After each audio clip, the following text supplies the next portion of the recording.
Bonjour à toutes et à tous. Merci d'être aussi nombreux présents à notre conférence de presse.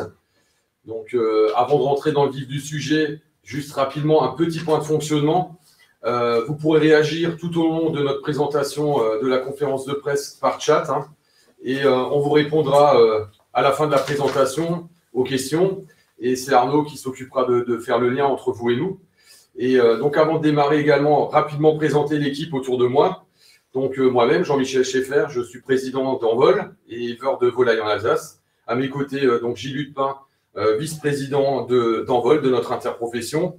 Bernard Tosia, à ma gauche, donc, qui représente le syndicat national des volailles label rouge et également qui est notre représentant dans le sud-ouest de la France.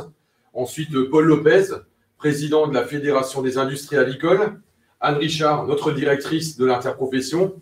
Et Yann Brice, qui est le directeur des différents comités poulet, canard à rôtir et dinde. Et va nous rejoindre également lors de la conférence de presse à distance, Louis Perrault, qui est le président du syndicat national des accouveurs et qui répondra également par la suite aux différentes questions.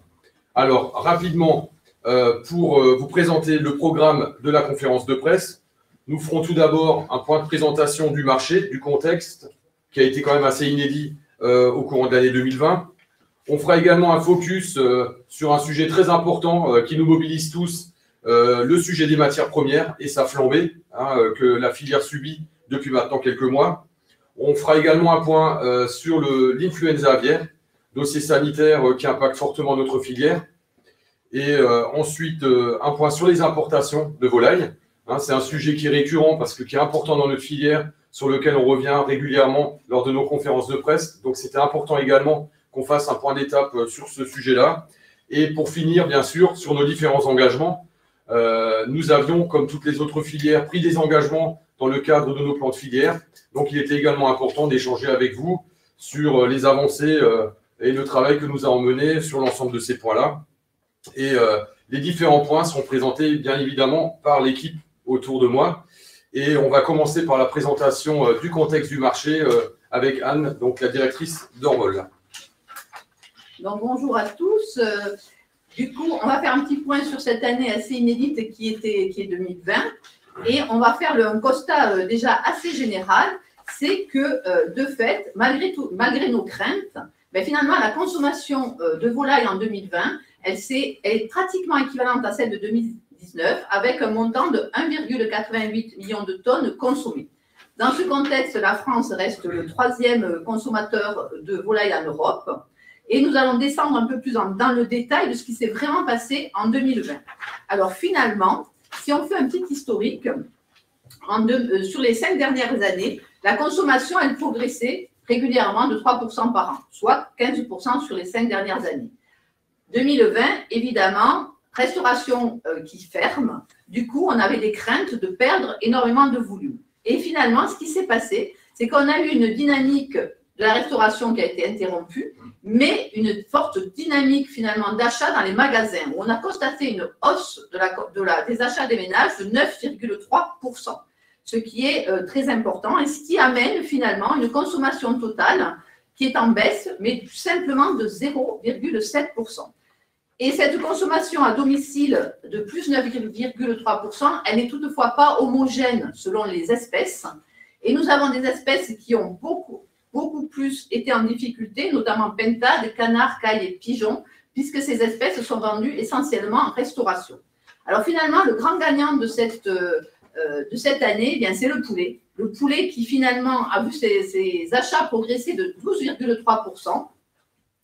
Et qui amène en fait à ce que le poulet représente aujourd'hui 71% des achats des ménages, soit 7 volailles sur 10 consommées.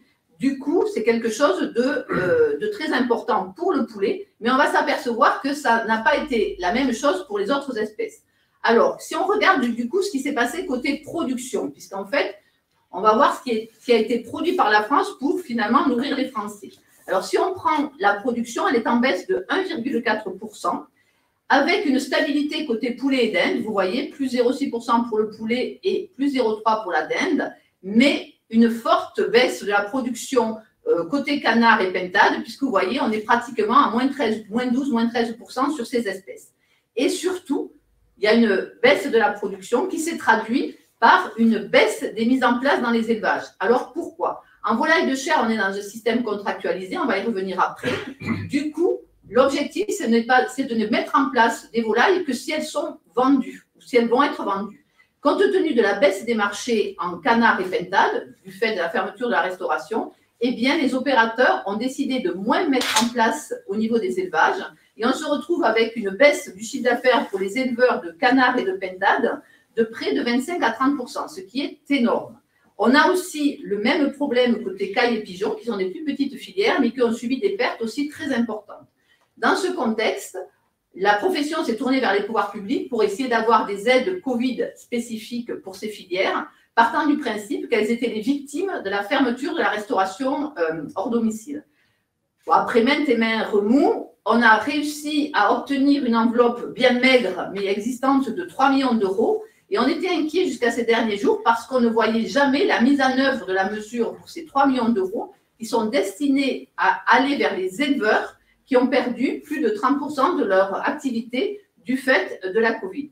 Finalement, les pouvoirs publics nous ont prévenus hier que les mesures allaient se mettre en place sur le mois de mars, que les éleveurs pourraient déposer leur dossier en avril et que les aides seraient versées sur le dernier semestre.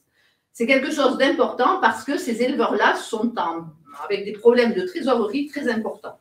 Alors, notons toutefois que ces 3 millions d'euros qui vont aller aux éleveurs, c'est quelque chose de bien, mais côté accouveur, où il y a eu aussi de fortes pertes, eh bien, nous n'avons pas eu d'aide spécifique. Je vais laisser la parole à Gilles Lupin pour qu'il nous donne son ressenti sur cette année 2020. Bien, bonjour à tous et à toutes. Ce que je voulais vous dire pour revenir sur la description que Anne Richard vous a fait sur l'année 2020, c'est que, comme vous le savez, on a eu une forte flambée de la consommation en grande et moyenne surface. 1. 2, que les petites espèces, et là, ça nous pose un vrai problème par rapport au reste de l'Europe, c'est que les toutes petites espèces que sont la caille, le pigeon, la pintade, ont été en réduction d'achat. Et vous savez qu'une des spécificités de la filière avicole française, justement, c'est cette diversité. Et il faudra que nous, au niveau de l'envol, on se penche sur le maintien de ces petites filières.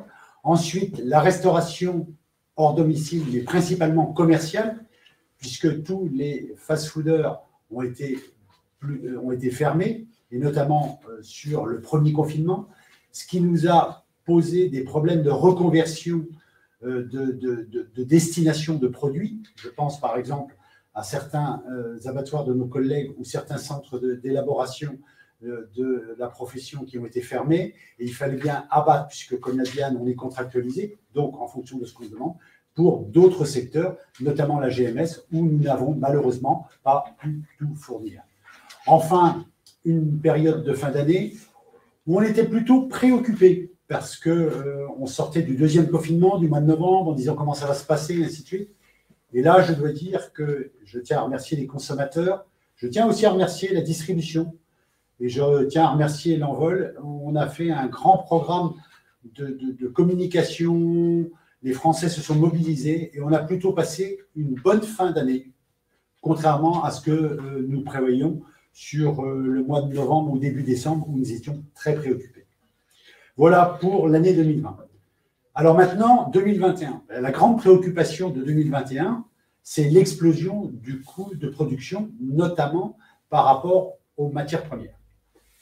Vous savez que sur les matières premières, rentre d'une manière extrêmement importante, puisqu'on parle de 60 à 65% du coût total du prix de revient d'une volaille sont composés de matières premières. C'est quoi? C'est du blé, c'est du maïs, c'est des protéines, et nous avons une flambée mondiale de ces intrants. Dû à quoi? Dû à 4 raisons. La première, c'est la faiblesse du dollar. La deuxième, c'est une demande forte de la Chine. La troisième, et on l'a constaté en France durant cet été, mais aussi dans d'autres régions du monde, une plus grande faiblesse de la production. Et enfin, la quatrième, c'est une partie de la communauté financière, de la spéculation, qui s'est mise sur ces matières premières ces derniers temps. Certains prédisent que nous sommes rentrés dans un cycle de hausse des matières premières, hors même l'alimentation, on parle du méthane, on parle du pétrole, et ainsi de suite. En tout cas, pour nous, c'est extrêmement important puisque ça va impacter à peu près l'augmentation de nos volailles sur l'alimentation, 24%. À 60%, 2 x 6, 12, 6 x 4, 24, ça fait à peu près 14%. 14% de hausse du coût d'une volaille, dinde ou poulet. Et si on compare, on ramené à la viande morte, ça fait de l'ordre de 9%.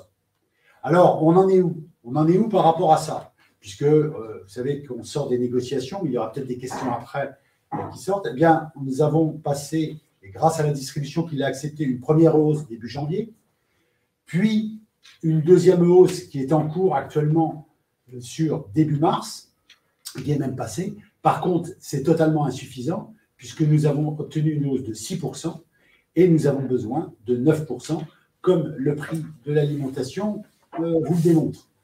Donc aujourd'hui, nous avons encore besoin. Alors, il y a eu des tensions au départ avec la distribution, c'est vrai, la presse, et vous vous en êtes fait l'écho, le syndicalisme agricole aussi. Aujourd'hui, on est en discussion qui se concluront vers avril-mai. Nous ne savons pas à l'heure où je vous parle. Mais c'est bien cette nécessité que nous avons. Et là, je vais repasser la parole à Jean-Michel, parce que nous sommes sous la forme de contractualisation. Jean-Michel Schaeffer va vous expliquer ce qu'est la contractualisation. Vous savez qu'on est l'une des seules filières animales en France à être fortement contractualisée, et ça, c'était historique. Oui, donc on va vous projeter le schéma en fait sur la contractualisation. Donc effectivement, la particularité, la fierté aussi, et la force de notre filière, c'est qu'on est dans un schéma contractuel qui s'inscrit vraiment pleinement dans l'esprit des États généraux de l'alimentation. Donc rapidement pour reprendre les propos de Gilles, l'aliment compose pour une grande partie notre coût de production, pas loin des 2/3. En fait, l'aliment du bétail acheté par les éleveurs pour nourrir les animaux, plus l'achat du poussin, et le poussin, c'est également de l'aliment pour le produire, représente donc pas loin des 2/3 des coûts de production. Comme Gilles l'a dit, on a connu une flambée impressionnante, rapide et brutale du coût des matières premières, qui fait que ce grand poste de coût a totalement explosé. Et dans la mécanique qui vous est présentée, en fait, le producteur est en contrat avec l'entreprise, le transformateur, avec l'abattoir, et ce contrat, il est, pour sécuriser l'éleveur, indexé sur les coûts de production des matières premières, le coût d'aliment. C'est-à-dire que le schéma qui est très sécurisant pour l'éleveur est que quand le prix de l'aliment augmente, on augmente le prix de reprise de la volaille, payé à l'éleveur pour lui sécuriser sa marge. Sauf que la mécanique, pour qu'elle soit équilibrée jusqu'au bout et qu'elle tienne jusqu'au bout, il faut bien évidemment que cette répercussion du coût aille jusqu'au distributeur, jusqu'au consommateur final. Et donc, on est dans un schéma où tout simplement la contractualisation qu'on a mis en place doit permettre de répercuter sur chaque maillon jusqu'au bout le coût de production. Et là, effectivement, à l'heure actuelle, on subit, comme l'a dit Gilles, une augmentation quand même de 9% du coût global de production, ce qui est quand même énorme parce que ça demande à revoir totalement les prix. Et c'est une nécessité et c'est indispensable pour les éleveurs, sans quoi les coûts de production ne sont pas couverts et c'est la remise en cause de tous les acteurs de l'amont qui sont vraiment en danger parce que si ces hausses ne sont pas passées, c'est une perte de revenus pour l'éleveur et c'est une perte de revenus également pour les entreprises. Donc on a une nécessité absolue de devoir répercuter ces hausses. Pour vous donner un ordre d'idée de cette hausse au niveau de l'ensemble de la filière française, c'est de l'ordre de 350 à 400 millions d'euros. Donc voilà, rapidement pour la présentation du schéma contractuel de notre filière et des enjeux autour de la nécessité de répercuter ces coûts de production. Et on va passer maintenant à un autre dossier également très très important qui a occupé également la filière, le dossier influenza aviaire. Dossier qui bien sûr impacte les palmipèdes, mais qui a également beaucoup impacté la filière volaille de chair, et c'est Bernard Tauziat, donc notre représentant dans le sud-ouest, vous l'entendrez à son accent, qui va rapidement nous faire une présentation de la situation. Oui, je vais juste présenter le panorama général. Donc, comme vous le savez, donc, depuis fin 2020, on subit cet épisode aussi d'influenza aviaire. Donc, évidemment, comme vient de le dire Jean-Michel, c'est vraiment la filière canard qui est très, très touchée. Mais la filière volaille de chair, malheureusement, est aussi une victime, non pas collatérale, mais une victime tout court, à deux niveaux. Dans le sud-ouest, et là, Bernard va vous expliquer ce qui se passe, notamment sur la filière label, mais aussi, pour une question bien simple, c'est sur les ventes dans les pays tiers. Quand la France a des cas d'épisodie d'influenza aviaire sur son sol, elle perd son caractère endème au niveau international, donc endème d'influenza, n'est plus endème d'influenza. Et dans ce contexte-là, il y a un certain nombre de pays tiers qui finalement arrêtent d'acheter nos produits français. Et en fait, qu'est-ce qu'ils arrêtent d'acheter? Eh bien, de la viande de volaille dans notre cas, mais aussi de la génétique. Donc, on va vous expliquer en fait l'impact de cette influenza à 3 niveaux sur la filière label rouge du Sud-Ouest, sur les ventes de viande de volaille dans les pays tiers et sur la génétique dans les pays tiers aussi. Alors, juste 2 mots avant de passer la parole à Bernard. On vous a fait là le point des coûts des précédentes épisodies. Alors, c'est le coût global, c'est le coût pour la volaille en général, donc pour le canard et pour la volaille de chair. On se retrouve sur des coûts qui sont très importants, vous voyez, pour les filières, puisqu'on est à 441 millions d'euros pour la première, 583 pour la deuxième. Évidemment, c'est la filière canard gras qui est la plus impactée et de loin, mais il faut bien noter que les aides de l'État qui sont conséquentes, 124 millions pour la première, 158,4 pour la seconde, ne compensent pas du tout la totalité des pertes, d'où notre volonté à tous d'essayer d'éviter dans l'avenir une future épisodie. Et sur ce sujet-là, on va travailler main dans la main avec les autres filières avicoles pour voir quelles seraient les mesures qu'il faudrait mettre en place pour essayer d'éviter une prochaine, diffusion d'une épisodie d'influenza potentielle. Donc là, il y a un gros travail qui se met en place avec les pouvoirs publics, les autres interprofessions, pour essayer de mieux se préserver de cette maladie. Je laisse la parole à Bernard. Merci Anne. Bonjour à toutes et à tous. Quelques mots sur cette situation que l'on vit. On voit le bout du tunnel, on va dire comme cela, mais qui est très difficile. C'est la 3e crise que l'on vit en 5 ans. Et bon, on peut le redire en étant humble, on est victime collatérale d'un virus qui est très contagieux pour les palmipèdes. On l'a vu, ce virus est répandu rapidement sur notre zone du sud-ouest et par dégâts collatéraux, il a touché nos élevages de volailles, puisqu'à peu près moins de 10% des élevages ont été touchés. Et bon, ça a été un arrêt brutal pour notre filière. Bon, la vraie conséquence qui est difficile pour toute la filière qui compose le sud-ouest, c'est l'arrêt des mises en place, qui a duré à peu près 3 mois, hein, et qui fait que ça entraîne des pertes, comme l'a dit Anne, conséquences sur tous les acteurs de la filière.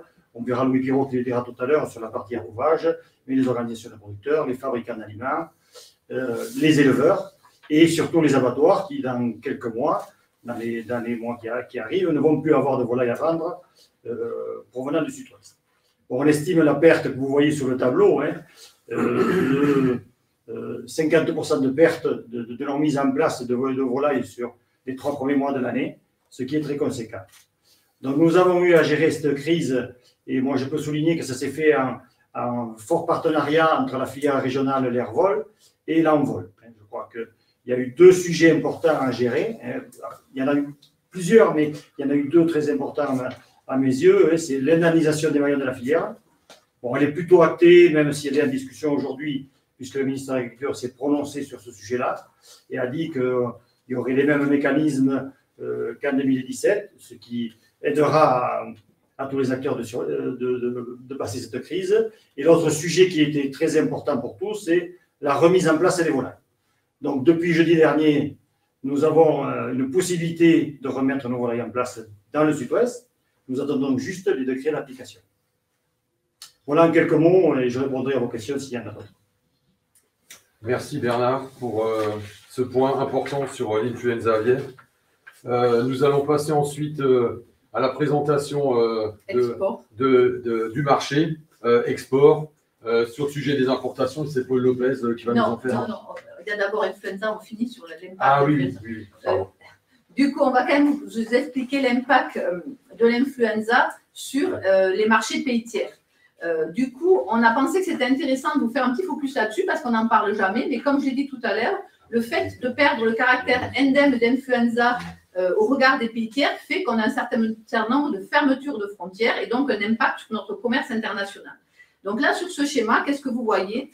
Vous voyez comment se sont passées les 3 dernières années avant l'influenza, c'est-à-dire jusqu'en 2015, et ce qui s'est passé après sur les ventes pays tiers pour toutes les activités volailles. Donc là, vous retrouvez la génétique avicole, la volaille de chair, le foie gras, les œufs et les ovoproduits. Vous avez chaque secteur qui est représenté. Et on s'aperçoit que l'influenza, ça a quand même mis un arrêt sur ces ventes grand export. Et ça a eu un impact sur tous les maillons finalement de volailles sur ces marchés-là. Alors, on va peut-être faire un petit focus tout de suite sur ce qui concerne la volaille de chair et les ventes de viande. Et ensuite, je laisserai Louis Perrault parler de la génétique.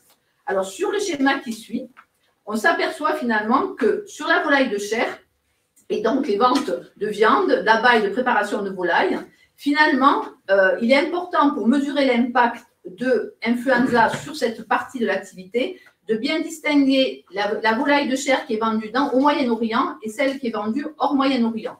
Pourquoi nous faisons cette distinction? Eh bien, tout simplement parce que les baisses des ventes vers le Moyen-Orient ne sont pas liées à l'influenza, mais sont liées au système d'organisation des filières qui a changé, et notamment à l'arrêt des restitutions, on va pas revenir sur ce sujet-là, qui se sont passées donc dans les années 2013-2014 et qui ont amené finalement la baisse des ventes de ces produits. Donc le Moyen-Orient, vous le voyez, c'est des petites barres jaune clair, enfin marron clair, on les extrait, mais même si on enlève ces éléments concernant le Moyen-Orient, on s'aperçoit que les ventes de volailles vers les pays tiers qui étaient autour de 216 millions d'euros avant les crises, n'ont cessé de baisser et ont du mal à repartir depuis qu'on a des crises influenza en France.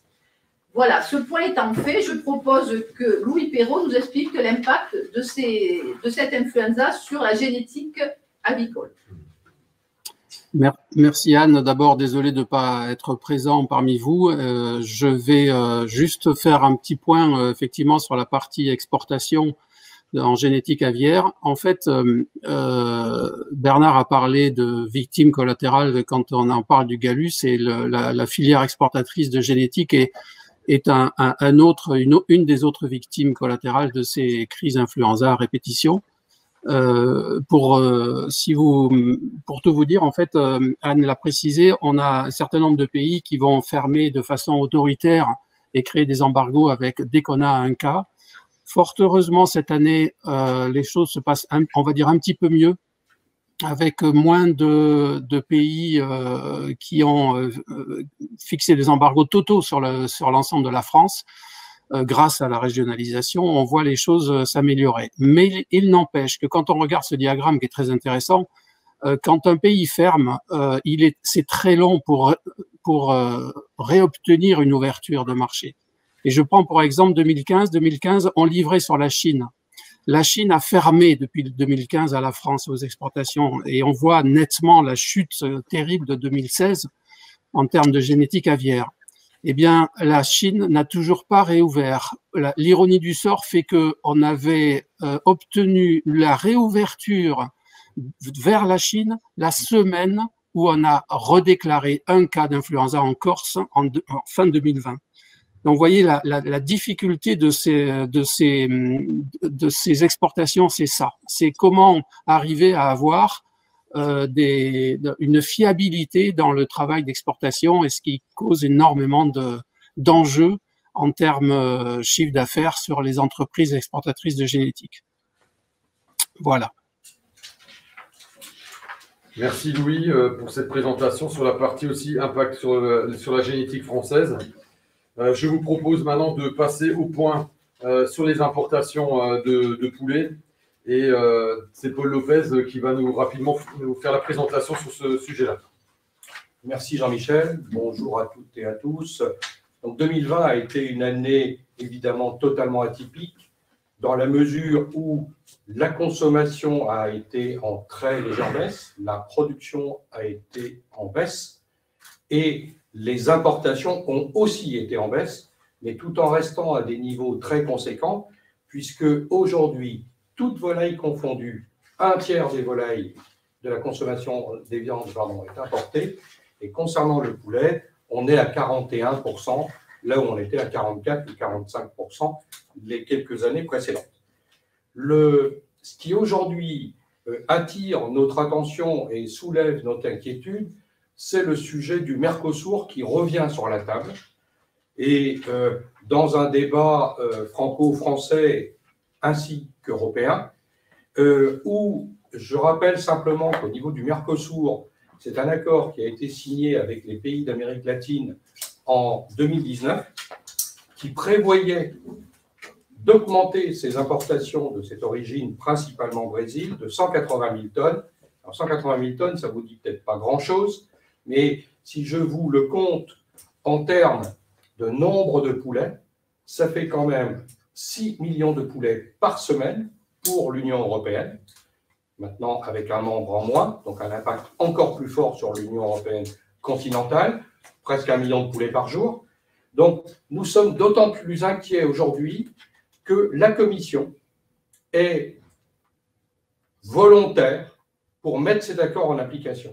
Et nous voulons impérativement mettre en avant que la Commission doit laisser le pouvoir au Parlement européen, aux parlements nationaux, avant de scinder cet accord en deux qui préserverait les accords commerciaux et qui laisserait les sujets environnementaux pour plus tard. Nous voulons absolument que cet accord reste en entier et que son application ne puisse se faire que dans le cadre des engagements globaux qui avaient été pris par le président de la République en 2018 et 2019.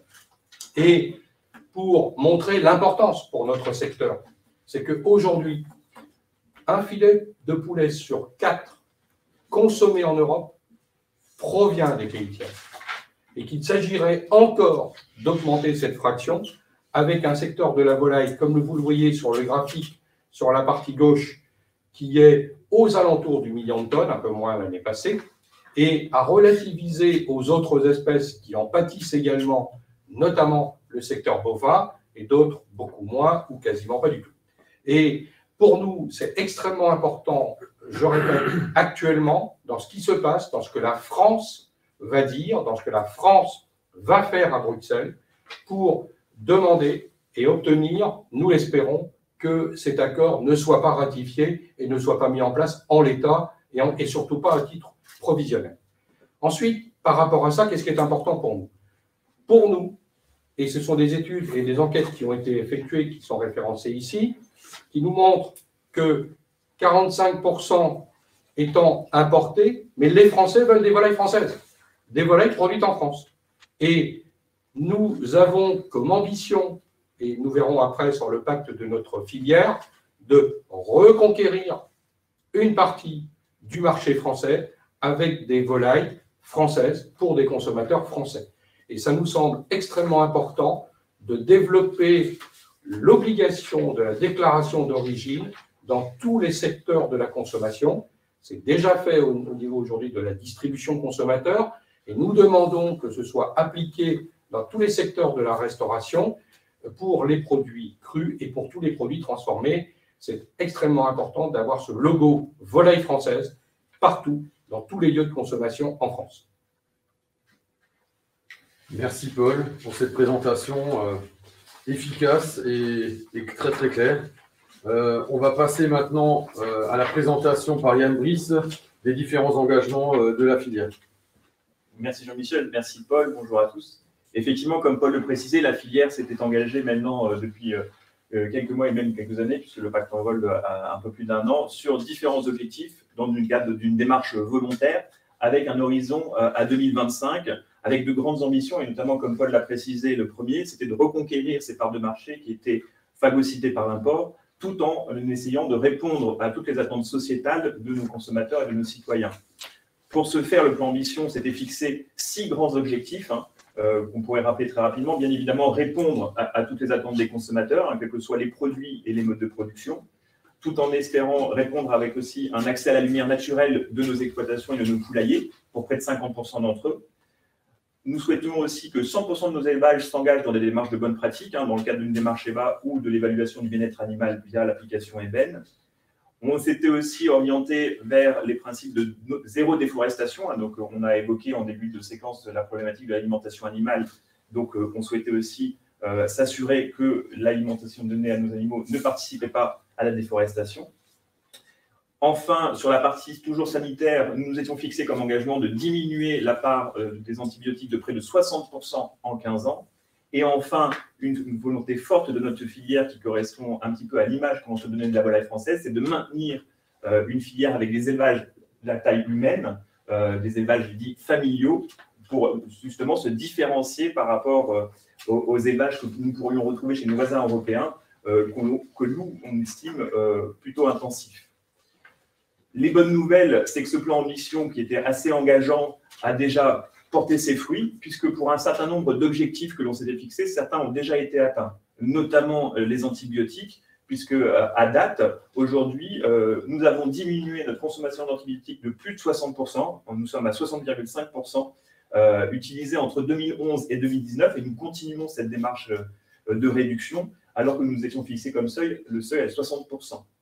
Sur les autres objectifs, à savoir 100% de nos élevages audités, contrôlés, engagés dans des démarches de bonnes pratiques, dans deux grandes orientations, à la fois EVA et EBEN, sur l'aspect sanitaire, biosécurité, environnemental et bien-être animal. Aujourd'hui, nous estimons que près de 80% de la filière standard et certifiée se sont engagés dans cette démarche, qui correspond, si vous ne le savez pas, à des audits tierces parties, donc totalement indépendants, qui viennent contrôler à peu près 140 à 150 points de contrôle dans les élevages français.